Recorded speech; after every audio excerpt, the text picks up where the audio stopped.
Okay, chat, we need to talk about the Master Duel metagame. I've prepared a little bit of a tier list. I just want to give you guys some input and some thoughts on where decks stand in the current Master Duel format. Whether you want to try hard in the Duelist Cup or whether you just want to play some Master Duel ranked or tournaments or whatever. We're going to talk about different aspects of these decks and where they can perform and where they can't. Super Heavy Samurai, to me personally, is an interesting phenomenon in Master Duel because when the deck came out, it felt like it was everywhere. Recently, the deck isn't really seeing that much play anymore. I think the deck is still strong. I think the reason why people are not really playing it as much is because they find it boring. To be honest, it doesn't really give that much control to the player that's playing it. Because you're limited to only really playing monsters, you can't really play enough outs to max C and so on and so forth. You're at the mercy of variance with this deck pretty much, but I still think it is good. And especially with the Duelist Cup coming up, I could see people queuing with this deck a couple times simply because, you know, if you notice, oh, no one's playing Droll right now, maybe people are going to play Nibiru a lot, and this deck has some pretty good lines against Nibiru and all that kind of stuff. I think it's a good deck to have in your repertoire going into the DC Cup, right? Because most of the time you're not going to be playing only one deck in the tournament, you're going to switch it up. As much as I personally don't like Super Heavy Samurai, I can't deny the fact that it is a strong and scary deck in Master Duel. And I think people also underestimate the ability under Max C to just go Baguska Pass. That is something that's really scary for a lot of decks, and you can do that with like 2 special summons. We've got Fluan the Reese, which I think is benefiting from the fact that it can play Dimension Shifter. However, I think it's just a little bit too inconsistent, and I just don't think the math is in your favor if you're playing Fluan the Reese. It's not complete trash, it's just too bricky in Master Duel.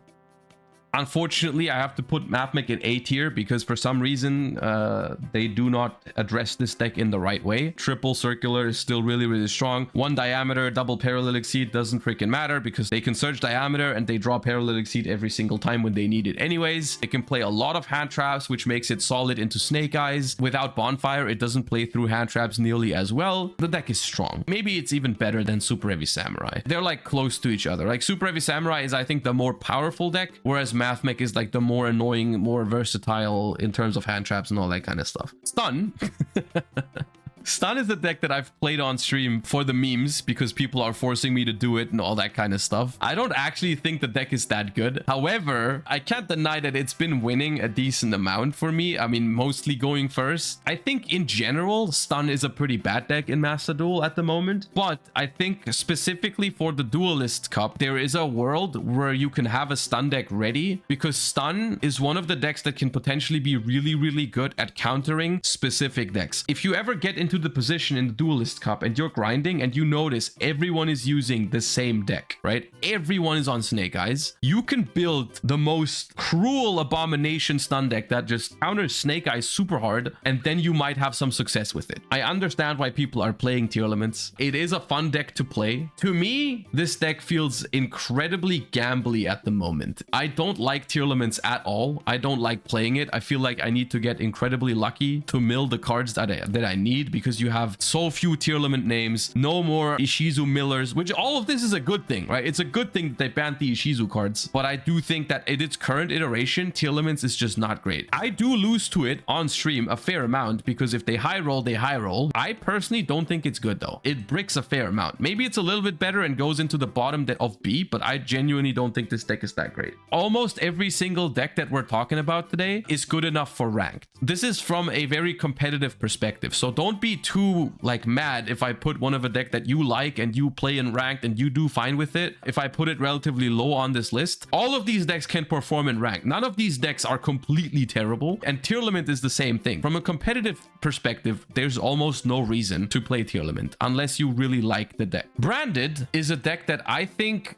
if it doesn't go into S, honestly, it's very top of A. Once again, it's another deck that I don't love it. I think it is, I think it's fun to play. I don't play it that much and I don't think it's that great. I do think it's good though. And it's got very strong grind game, which is like, you know, whenever they enter the end phase and it feels like they have a main phase 3 with how many things they're doing. The deck is strong. You have to respect Branded. I think it's going to be one of the stronger decks for the upcoming Duelist Cup. I'm not going to put it into S tier, I think, because I do think that Snake Eyes is better. Exo Sister is a better version of Blue as a shifter deck, essentially. I think Exo Sister actually isn't that bad right now. Not a lot of people are playing it, but I think if you really want to play a shifter deck, I think it's down to Exo Sister, Kashtira, Vanquish Soul. You could play shifter in other decks like Labyrinth if you really wanted to, but I think Exo Sister is okay. I think Exo Sister gets a solid B tier. It's not like the best deck for like the try-hard people that are gonna try and get the most points and qualify for Worlds. I don't think Exo Sister does that, but it's fine.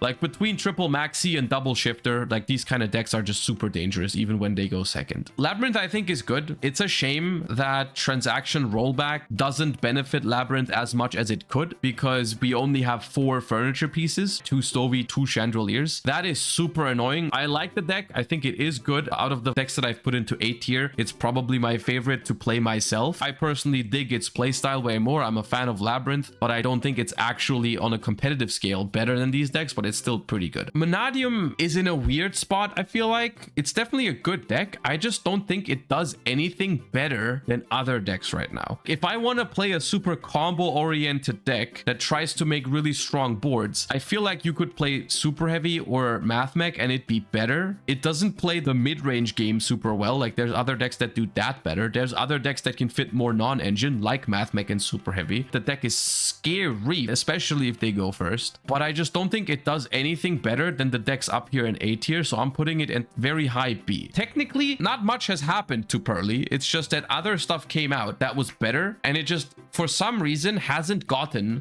Pearly Noir yet, which is a card from Duelist freaking Nexus. It's really missing that. If it had that, maybe we would be talking. Without that, I'm gonna put it at high C, because there's other decks that are better, and it is really missing that card. I don't like Pearly at all. Sword Soul is the definition of a low C tier deck. It's like technically fine, technically all right, can play a decent amount of non-engine. It's just worse than the other engines by a lot. It's okay though. In order to get your gems or to climb a little bit in ranked, it's completely fine. Pearly is a lot lower than that. Maybe it is. Honestly, the problem is here, I haven't played Pearly in a decent amount of time, and I haven't played against Pearly very often either. So I have a hard time exactly evaluating Pearly. It's possible that there is small differences inside the individual tiers. It's not a set in stone thing. It's just a rough evaluation, I think, of the decks that I haven't played in a long time. Kashtira, I think, is very solid. Around the power level of Exo Sister, I would say. It's just that kind of deck where you rely on Shifter and Max C to do a lot of work. I do think that Kashtira Unicorn is a pretty good card in Master Duel right now, because most of the Snake Eye decks have a very vulnerable extra deck. I think Kashtira works very well in Master Duel right now as a sort of hybrid engine that you can throw in other decks. I'm seeing a decent amount of decks playing like Unicorn, Fenrir, Birth, Wraithsoth. That kind of package I think is pretty strong, because it plays around Max C, because you can start your turn with those cards. A lot of Snake Eye decks are doing that, you know, start with Unicorn, and then if you get hand trapped later or Max Seed later, you can rip apart their extra deck and all that kind of good stuff. That's a strategy that's pretty potent. Relying only on the Kashtira plays, I think, is a little bit weird, because I think in this Duelist Cup, Nibiru is going to be relatively popular. In general, in ranked, people are playing Nibiru at the moment because it's quite effective against Snake Eyes,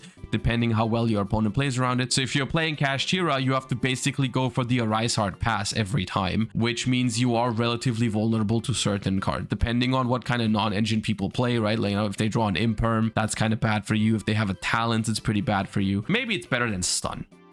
Probably here is where I would feel comfortable putting Kashtira. My beloved Runic decks. Let me tell you, competitively speaking, there's no reason to play it. I play them because they're fun. If I was tryharding to try and qualify for Worlds in this Duelist Cup, I would not play a single game of Runic. If I wouldn't play a single game of Runic, the deck has to be in a pretty dire spot. I would put it right around here in comparison to these other decks. Vanquish Soul, I think, could be a sleeper pick for this upcoming Duelist Cup. I actually am a pretty big fan of Vanquish Soul at the moment. The deck can be teched very well against the top decks in the metagame. You can play Shifter if you want to. You can play Crow, Bell, which have the attributes that you need, and they are pretty efficient, actually, if you pair them with other hand traps against these top decks. I actually think Vanquish Soul has the potential to be even better than this up here. I think the deck is very versatile. I think the deck is very good, and as long as you can build the deck in a consistent fashion to make sure you have Raisin often enough, I think the deck is quite strong. I like it. Are we taking into account how fast or slow games are in the Duelist Cup climb? A little bit, but I think in past iterations, I I think I have overestimated the importance of that. There was